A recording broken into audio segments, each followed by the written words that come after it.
બોડેલી મેરિયા bridge ઉપરથી ભારે વાહનો પર પ્રતિબંધ હોવા છતાં પણ પોલીસની હાજરીમાં જાહેરનામાનું થયું ઉલ્લંઘન। બોડેલી મેરિયા બ્રિજ ઉપર ભારે વાહનો પર પ્રતિબંધ મૂકવામાં આવ્યું હતું અને આ જાહેરનામું કલેક્ટરશ્રી દ્વારા બહાર પાડવામાં આવ્યું હતું।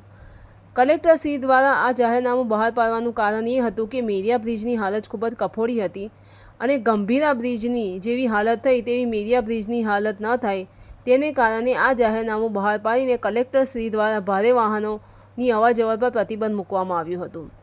પરંતુ આ જાહેરનામું જે બહાર પાડવામાં આવ્યું હતું તે જાહેરનામાનું ખુલ્લેઆમ ઉલ્લંઘન થતું જોવા મળી રહ્યું છે, તે પણ પોલીસની હાજરીમાં।